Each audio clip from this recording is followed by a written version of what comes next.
الحمد لله رب العالمين أشهد أن لا إله إلا الله وحده لا شريك له ولي الصالحين وأشهد أن سيدنا ونبينا محمدا عبده ورسوله الصادق الأمين اللهم صل وسلم وبارك على سيدنا محمد وعلى آله وصحبه ومن تبعهم بإحسان إلى يوم الدين.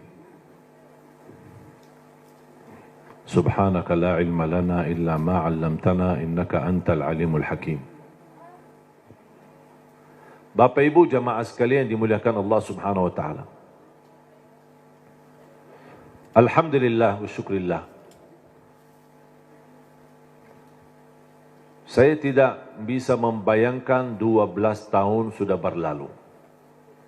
Saya masih ingat pertama kali belum bisa sama sekali bahasa Indonesia tahun 2008.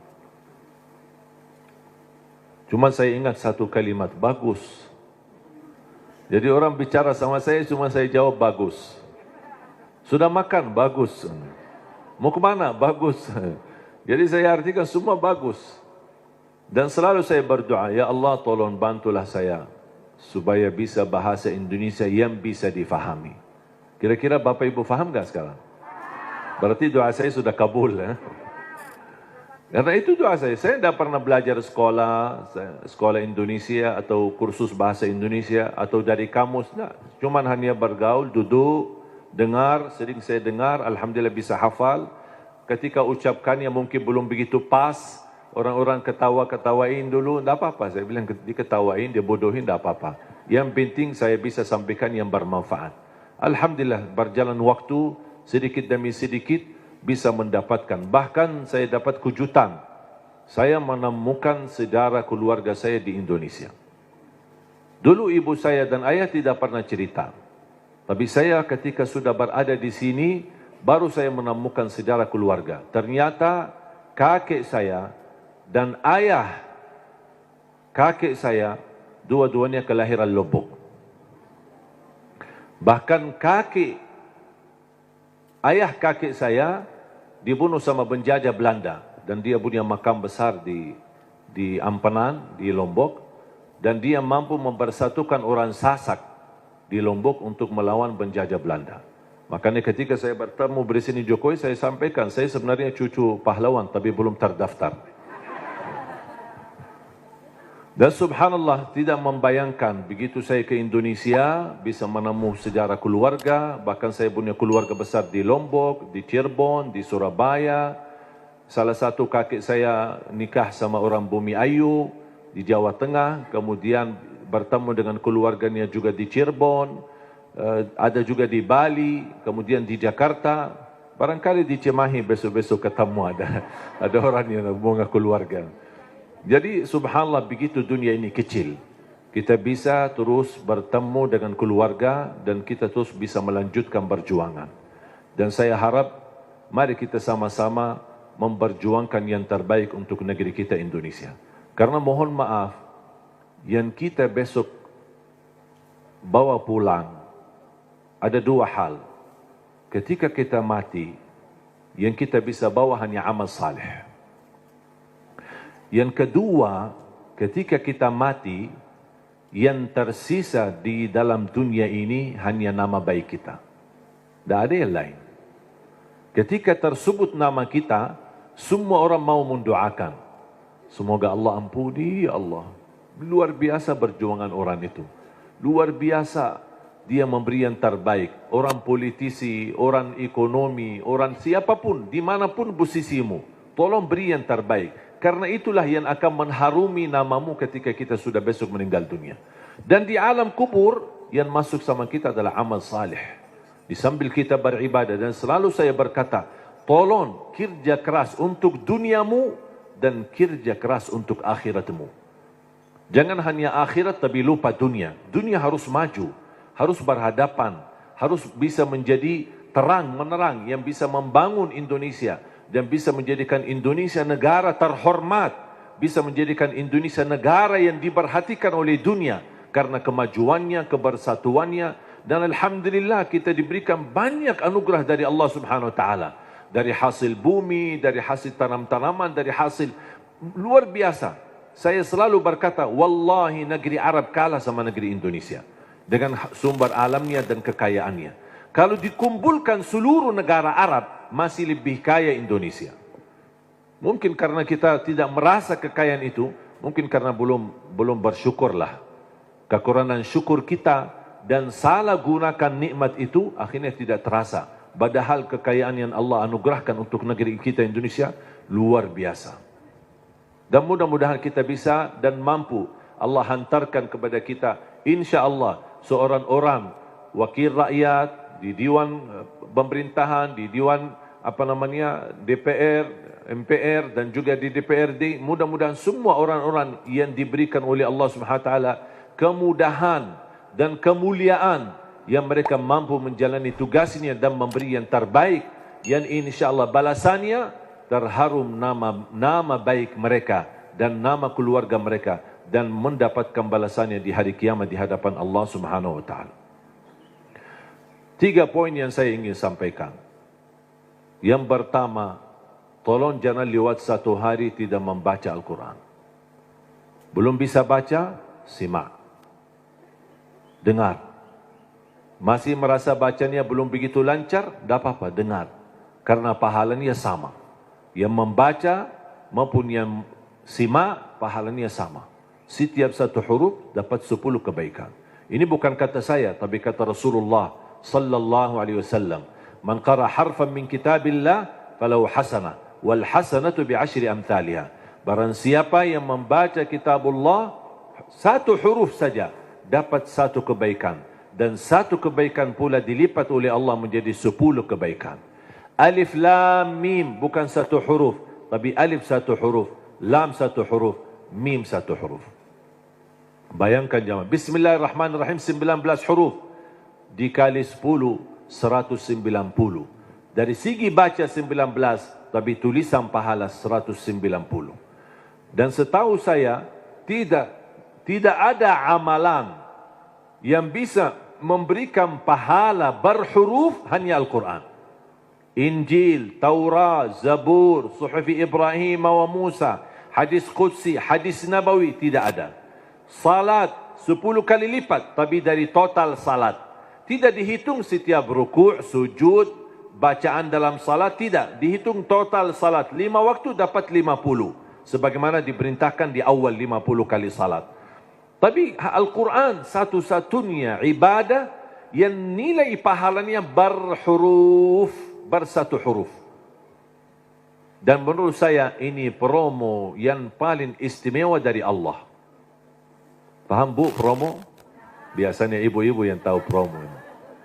Ada enggak di pasar promo? Kalau kita misal mau belanja, ditawarkan, ini beli misal gelas 1 dapat gratis 1. Beli 2 botol minyak goreng dapat gratis 1. Ada kan? Atau beli misal 2 botol mie goreng, minyak goreng dapat 1 dus mie goreng lah misalnya. Ada kan? Itu kan namanya promo. Pernah enggak Bapak Ibu bertemu dengan promo, beli 1 botol minyak goreng dapat 10 gratis? Ada enggak promo begitu? Pasti merugi kan? Allah Subhanahu wa taala tahu manusia suka promo, makanya Allah tawarkan promonya. 1 huruf dapat 10 kebaikan. Tapi sayang sekali yang berlaku promo manusia, tapi promo Allah belum laku. Karena banyak kita manfaatkan promo manusia, tapi tidak memanfaatkan promo dari Allah Subhanahu wa taala. Bahkan berita gembira, ada orang berkata, saya sebenarnya ingin baca, tapi bata-bata bacaan saya. Saya takut salah, nanti malah dosa. Mendingan tidak usah baca. Itu alasannya karena berbata-bata. Ada berita gembira dari Rasulullah SAW. Rasulullah bersabda, "Walladhi yaqra'ul Qur'ana wa yatata'ta'u fihi wa huwa 'alaihi syaq lahu ajran." Barang siapa yang membaca Al-Quran, kemudian dia berbata-bata. Terima kasih ya Rasulullah. 1400 tahun yang lalu, nampaknya Rasulullah umatnya bakal banyak berbata-bata. Makanya sudah diberi solusi dari kemarin. 1400 tahun yang lalu. Barang siapa yang membaca Al-Quran, kemudian dia berbata-bata sambil berat, susah, sulit untuk membaca Al-Quran, tapi tetap dia mempertahankan dan terus dia melanjutkan sesuai kemampuannya, kata Rasulullah, falahu ajran, akan Allah berikan 2 kali pahala. Selain setiap satu huruf 10 kali lipat, dia dapat 2 kali pahala. Satu, karena dia mau membaca Al-Quran. Yang kedua, kesulitan yang dia hadapi, berbata-bata sampai berat, Allah hargai perjuangan itu, Allah berikan pahala. Berarti Bapak Ibu yang bersama Al-Quran, tidak ada yang merugi. Bahkan ada yang bertanya, boleh enggak saya baca Al-Quran, tapi saya tidak baca terjemahannya? Saya jawab, boleh. Ada orang tanya lagi, boleh enggak saya baca Al-Quran sampai khatam, tapi mohon maaf, saya tidak faham sama sekali? Saya jawab, boleh. Kenapa? Karena target baca Al-Quran kita ada 4. Ada 4 target. Pertama, baca walaupun tidak faham. Tetap dapat setiap satu huruf 10 kebaikan. Itu namanya standar. Walaupun tidak faham sama sekali. Karena Rasul menjanjikan pahala setiap satu huruf 10 kebaikan tidak dikaitkan dengan faham. Target kedua, baca dan faham. Berarti ada upaya untuk memahaminya. Itu lagi lebih besar lagi pahalanya. Yang ketiga, baca, faham dan menhayati. Lebih lagi dahsyat pahalanya. Ada lagi yang keempat, baca, faham, hayati dan menamalkan. Kalau tidak bisa semuanya, jangan tinggalkan semuanya. Jangan gara-gara tidak bisa menamalkan malah tinggalkan baca. Tidak bisa faham malah tinggalkan baca. Tidak bisa menhayati malah tinggalkan baca. Standar baca. Tetap mendapatkan setiap satu huruf 10 kebaikan. Jelas? Yang kedua, usahakan jangan tinggalkan ayat kursi setiap habis salat. Semua hafal ayat kursi kan? Sering dibacakan habis salat? Atau kadang-kadang tertinggal? Selalu. Ibu-ibu bilang selalu. Pahalanya apa? Pahalanya apa? Kemarin saya tanya sama ibu-ibu, selalu, terus pahalanya enggak? Dia tahu amalannya tapi belum tahu pahalanya. Saya kasih tahu pahalanya. Qala Rasulullah sallallahu alaihi wasallam di hadis yang sahih, man qara'a ayatal kursi dubura kulli salatin laisa bainahu wa bainal jannati illa an yamut. Barang siapa yang membaca ayat kursi setiap habis salat, dijamin masuk surga, tidak ada sesuatu yang mampu menghalanginya. Allahu Akbar. Tak ada sesuatu yang mampu menghalanginya, jaminan masuk surga. Cuma baca satu. Saya ketika baca hadis yang sahih ini, saya berfikir, ya Allah, ini satu ayat aja jaminan masuk surga. Gimana 30 juz Al-Quran? Ini baru satu ayat. Gimana kalau orang rutin baca sampai khatam Al-Quran? Selain ayat kursi setiap habis salat, tolong usahakan tutupi harimu dengan baca surat Al-Mulk. Habis beraktivitas, sudah selesai kegiatan, sudah siap-siap mau tidur, tolong sempatkan. Suratul Mulk, kalau bisa sebelumnya boleh witir. Ada orang tanya, boleh enggak saya salat malam sebelum tidur? Saya jawab, boleh. Karena salat malam tidak harus tidur dulu. Banyak orang yang salah faham masalah itu. Ini kembali kemampuan. Coba kalau kita memaksakan setiap orang mau tahajud atau mau salat malam harus tidur dulu. Ada orang mungkin misal contoh, ketua Dewan. Aktivitas, rapat, meeting, pulang sudah malam. Kalau dia tidur malam, mungkin bisa jam 12, mungkin bisa jam 1. Belum tentu bisa tahajud. Ketiduran, udah baru dapat 3 jam, maksimal 4 jam, sudah subuh. Jadi, fisik manusia kan punya kemampuan, punya batas. Makanya selalu saya berkata, kalau ada bapa ibu yang biasa tahajud, tidur baru tahajud, tak apa-apa teruskan. Tapi kalau masih belum terbiasa, tolong amankan walaupun 2 rakaat. Amankan walaupun 2 rakaat. Niat salat malam, niat salat hajat, lihat sunnah taubat. Silahkan, apapun niatnya boleh. Habis salat 2 rakaat, tambah 1 rakaat witir boleh, atau 3 rakaat. Sekali salam witir, atau bisa 2 rakaat salam baru 1 rakaat. Terserah, mau 3 sekaligus, 1 kali tahiyat, atau bisa dipisahkan 2 baru 1. Baru habis itu tidur. Kenapa? Seandainya belum sempat bangun dan ketiduran sampai subuh, sudah tertulis namamu ahli tahajud. Sudah tunaikan salat, apalagi witir.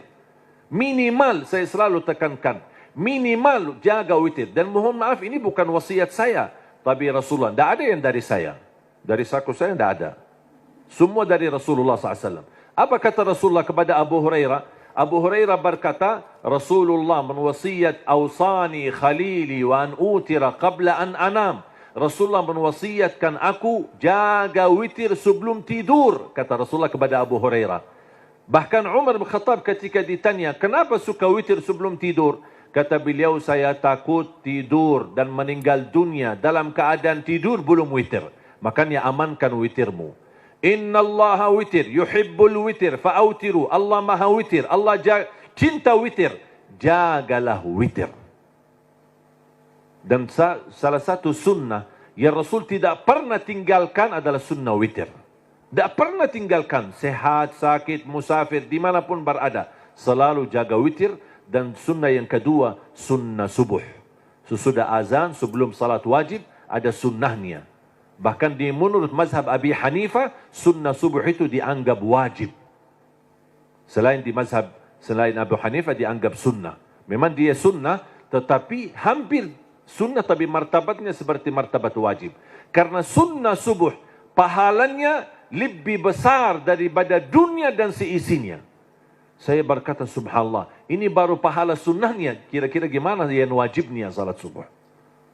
Habis sudah laksanakan witir, mau tidur, tolong bacakan suratul mulk.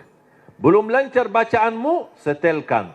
Dari HP boleh, atau CD murattal, suratul mulk, atau dari YouTube. Sudah alhamdulillah puluhan bahkan ratusan ribu murattal. Tinggal milih apa yang kita suka. Sambil kita di tempat tidur, berbaring, kita bisa dengar suratul mulk. Kenapa disuruh baca suratul mulk? Apalagi di ujung aktivitas kita. Seandainya malam itu meninggal dunia, sudah dapat jaminan selamat dari siksa kubur. Suratul mulk, jaminan selamat dari siksa kubur. Yang terakhir, sedekah.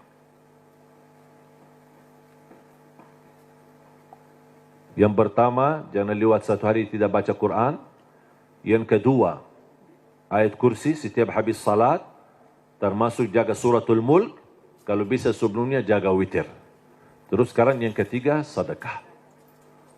Terutama sedekah subuh. Terutama sedekah subuh. Saya sudah sering membahas dahsyat sedekah subuh. Saya yakin Bapak Ibu, semua para hadirin, saya yakin orang yang suka bersedekah. Tapi ada yang satu sering tertinggal. Doa habis sedekah. Atau doa di saat sedekah. Tahu enggak Bapak Ibu, doa di saat sedekah termasuk doa makbul? Tapi kadang-kadang kota amal lewat, kita isi tapi tidak doa. Sering kita lupa doa itu. Padahal bisa, ya Allah aku mohon dengan berkat sedekah ini, titipkan pahala sedekah ini untuk kedua orang tuaku. Ya Allah aku mohon dengan berkat sedekah ini, sembuhkan penyakitku kalau lagi sakit. Ya Allah dengan berkat sedekah ini, mudahkan urusanku. Apapun hajat kita, luar biasa dahsyat sedekah. Termasuk sedekah subuh. Dan saya sudah buat ada tausiah ceramah. Mungkin Bapak Ibu nanti habis acara berkenan bisa lihat di channel YouTube kami, namanya Dahsyat Sedekah Subuh. Saya sudah bahas satu tausiah khusus hanya membahas keutamaan dan manfaat daripada sedekah subuh. Dan sedekah setiap waktu dan setiap saat ada manfaatnya.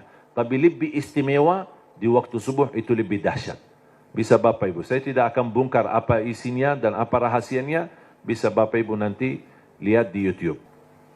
Sedekah menjaminkan husnul khatimah. Sedekah menjaminkan selamat dari kematian kecelakaan. Sedekah menjaminkan selamat dari kematian kebakaran. Sedekah menjaminkan selamat dari kematian mendadak. Sedekah menjaminkan selamat dari su'ul khatimah. Sedekah menjaminkan kesembuhan penyakit. Sedekah menjaminkan memadamkan kemurkaan Allah. Dan sedekah menjaminkan ampunan dosa. Sedekah menjaminkan terkabul doa. Makanya ketika bersedekah jangan lupa berdoa. Apalagi di saat sedekah subuh. Dan cukup ketika bersedekah sebut satu hajat. Jangan habis salat subuh mau isi sedekahnya koin tapi doanya sampai terbit matahari. Malu sama Allah, ku kelamaan. Kata malaikat, apaan? Ku doanya panjang banget. Padahal sedekahnya baru koin aja. Tolong disesuaikan. Satu kali sedekah, satu kali hajat. Dan selalu dalam kebaikanmu, sisakan dalam doamu, jangan lupa doa untuk orang tua. Saya sudah belajar, apapun yang saya amalkan, apapun amalannya, di ujung saya amalkan itu, saya selalu berdoa, ya Allah aku mohon, titipkan pahala amalan ini untuk kedua orang tua. Saya selesai tausiah, pas pulang, ya Allah aku mohon titipkan pahala tausiah ini untuk kedua orang tua. Habis ngaji, ya Allah aku mohon titipkan pahala ngaji saya untuk kedua orang tuaku. Habis salat, ya Allah aku mohon titipkan pahala salatku untuk apapun amalannya.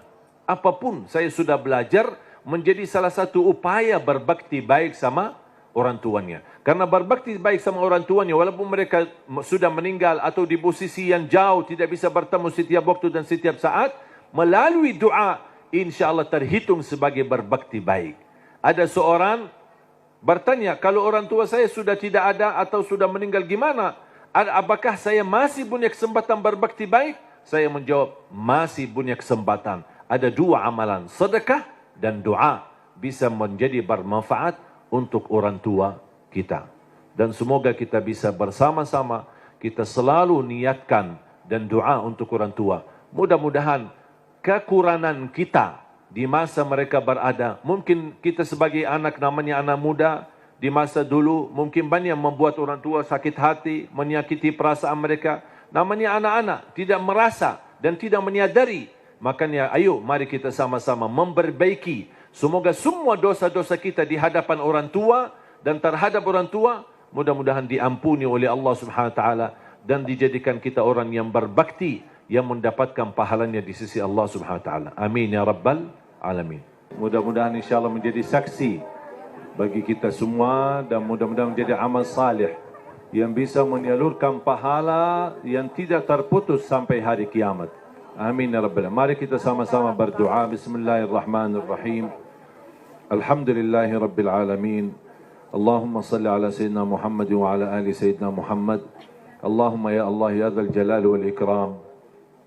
Berilah kepada kami petunjuk kepada jalan yang lurus. Hidupkanlah kami dalam keadaan iman. Wafatkanlah kami dalam keadaan Islam.